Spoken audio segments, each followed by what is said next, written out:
Welcome students. आज हम unit number 5 का एक और टॉपिक पढ़ेंगे जिसका नाम है introduction to neural network. Basically हम जो अब आगे पढ़ने वाले हैं वो किस किस तरह के न्यूरल नेटवर्क होते हैं वो हम पढ़ेंगे, और अलग अलग तरह के न्यूरल नेटवर्क में अलग अलग तरह की प्रोसेसिंग एलिमेंट्स कैसे होते हैं हम वो पढ़ेंगे। लेकिन इन सब से पहले आपको ये पता होना चाहिए कि हम ये टॉपिक पढ़ क्यों रहे हैं, ये न्यूरल नेटवर्क क्या होता है।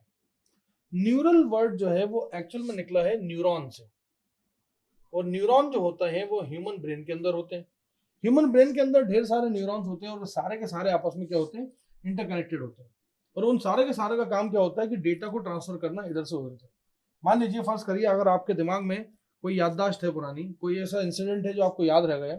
जैसे मान लीजिए आपको कोई रिजल्ट आया था और आपको बहुत अच्छे मार्क्स मिले और आपके पापा ने आपको कुछ गिफ्ट करा, ठीक है, तो वो एक याद है, वो आपके दिमाग में स्टोर्ड है। और उसके बाद आपकी उम्र जब 20-30 साल बाद अगर आपसे पूछा जाएगा कि आपका रिजल्ट क्या आया था, या आपसे आपको पहली साइकिल कब गिफ्ट हुई थी या मोटरसाइकिल कब गिफ्ट हुई थी, तो आप वो इंसिडेंट जो होता है वो दिमाग में से निकालते हो और अपनी जबान पे लेके आते हो। देखिए, आपके सेंसेस जो है वो क्या है, आपकी आंखें, नाक, कान, जितने भी आपके 5 सेंसेस हैं, जो कि जनरली गर्ल्स में 6 होते हैं, वो 6 सेंसेस कुछ मेल्स में भी होते हैं। That is what we call common sense, जिनके अंदर ज्यादा रीजनिंग की कैपेसिटी होती है। लेकिन ये सारा का सारा ऑपरेट कौन करता है? अगर अभी मैं यहाँ पे इस अपने इस लेफ्ट हैंड को मूव कर रहा हूँ, तो ये मेरा दिमाग मुझसे मूव करवा रहा है, विच मीन्स कि मेरे न्यूरॉन्स जो है वो ऐसा प्रिटेंड करना चाह रहे हैं कि ऐसा एक्सप्रेस करें कि हैंड गेस्चर से, बॉडी लैंग्वेज से ऐसा लगे कि मुझे, मैं आप लोग को एक्सप्रेस ये कर पाऊँ कि मुझे न्यूरल नेटवर्क आता है। तो ये जो हमारा जो जितना भी हैंड मूवमेंट हो रहा है या जो कुछ भी हमारी बॉडी के पार्ट्स हिलते हैं, वो सारे के सारे आपका ब्रेन करता है वर्किंग। उसकी फंक्शनिंग जो है पूरी ब्रेन के हाथ में रहती है। अब ब्रेन, साइंटिस्ट ने सोचा कि हमें जब एक नकली इंसान ही बनाना है, ऐसा इंसान जिसमें नकली दिमाग हो, तो हम सबसे पहले ब्रेन को पढ़ते हैं, ब्रेन की स्टडी करते हैं। तो उन्होंने सबसे पहले क्या करा, सिंगल न्यूरॉन की स्टडी करी, एक न्यूरॉन की स्टडी करी। बाकी न्यूरॉन्स आपस में कनेक्टेड है वो बात की बात है। पहले उन्होंने क्या करा, एक न्यूरॉन की स्टडी करी, और एक न्यूरॉन की स्टडी में उन्होंने ये पाया कि एक न्यूरॉन में बेसिकली, आप जैसे कि डायग्राम देख भी पा रहे होंगे कि बहुत अजीब सा दिख रहा है ये, और ये अजीब सा जो दिख रहा है इसके अंदर कुछ कुछ चीजें हैं।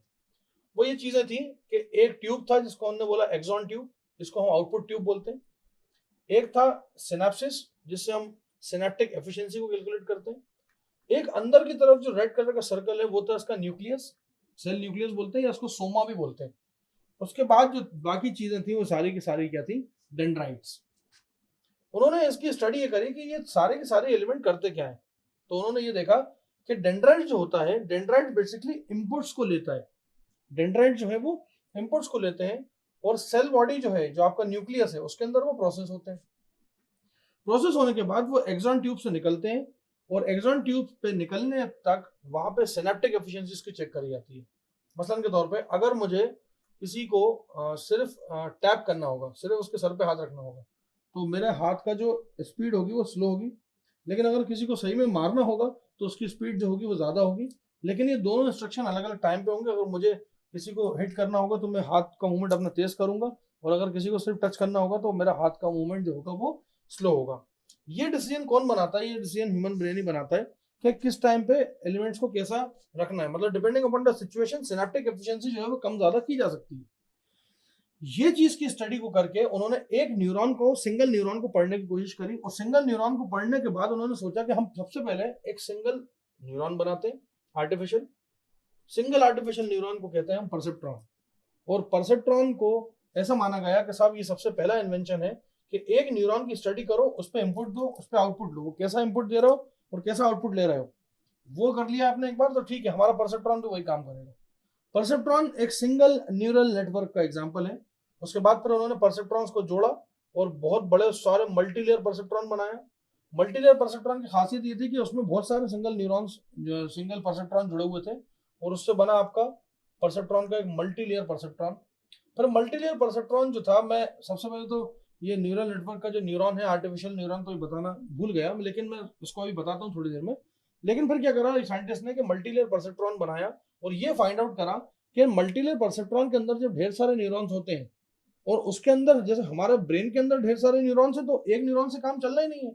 एक न्यूरॉन तो एक एलिमेंट को प्रोसेस करेगा। अब एक न्यूरॉन एक एलिमेंट को प्रोसेस करेगा तो इसमें टाइम ज्यादा लग जाएगा।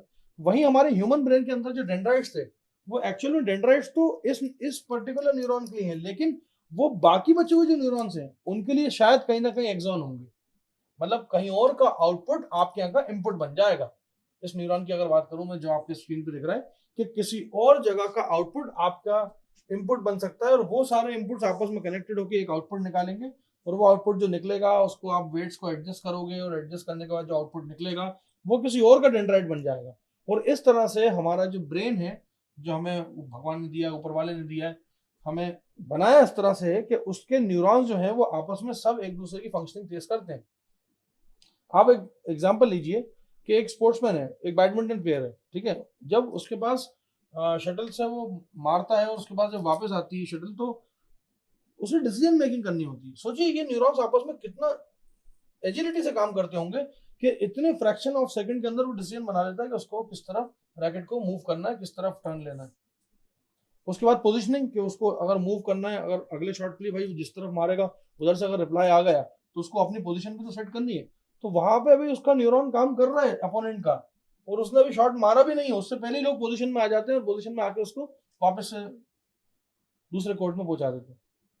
ये तो मैंने एक छोटा सा एग्जांपल लिया। अभी भी फिलहाल आप अगर ये पढ़ रहे हैं तो आपके न्यूरॉन्स जो होंगे, कुछ न्यूरॉन्स क्या कर रहे होंगे, मेरे इस वीडियो को देख रहे होंगे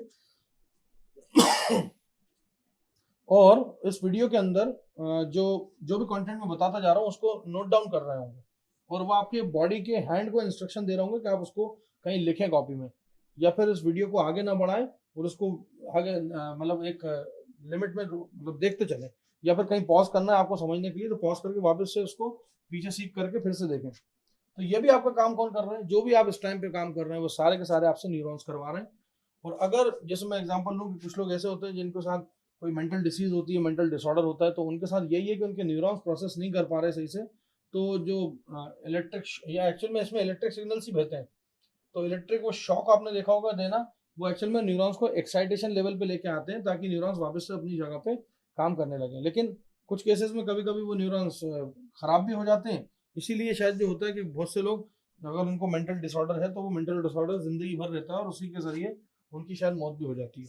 लेकिन क्योंकि हम लोग, खैर हम लोग के ऊपर ऐसा नहीं है, हम लोग के ऊपर ये रूल है कि अभी फिलहाल हमारे न्यूरॉन्स सारे काम कर रहे हैं। हो सकता है उसमें तो कुछ ऐसे होंगे जो सो रहे होंगे, लेकिन कुछ ऐसे हैं जो जो जो अभी एक्टिव मोड में है।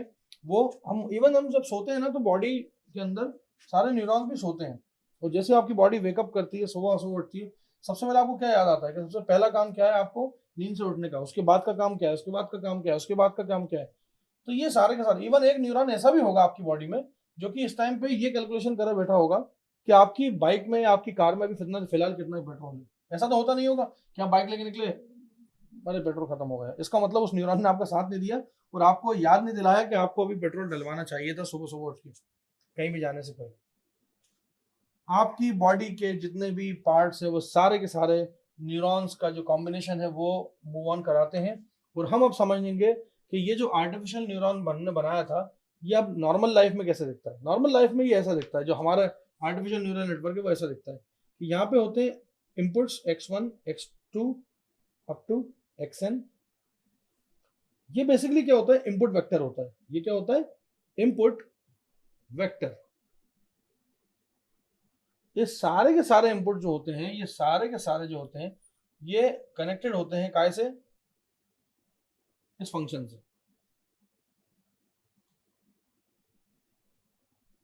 और यहां पे इनके ऊपर लगा होता है weights W1 W2 up to WN। मैं नोटेशन लेके चल रहा हूँ कि इनपुट वेक्टर कितने भी हो सकते हैं, मैं कोई स्पेसिफिक वो नहीं ले रहा रेंज। उसके बाद यहाँ पे उसको एक फंक्शन से गुजारा जाता है। एक्चुअल में ये फंक्शन जो होता है ना, ये फंक्शन थ्रेशोल्ड होता है, और ये फंक्शन थ्रेशोल्ड जो है, यहाँ पे एक्टिवेशन फंक्शन आप लगाते हो, फंक्शन निकलता है और यहाँ से फाइनली आपका आउटपुट निकलता है। अब ये काम कैसे करता है, काम ऐसे करता है कि अगर मैं ये वाला केस लूँ कि सुपरवाइज ट्रेनिंग का केस है, यहाँ से आपने इनपुट दिए, वेट्स को अप्लाई करा, फंक्शन से गुजारा। ये फंक्शन का फॉर्मूला मैं लिख सकता हूँ यहाँ पे, समेशन का फॉर्मूला क्या होता है, xi wi, i starts from 1।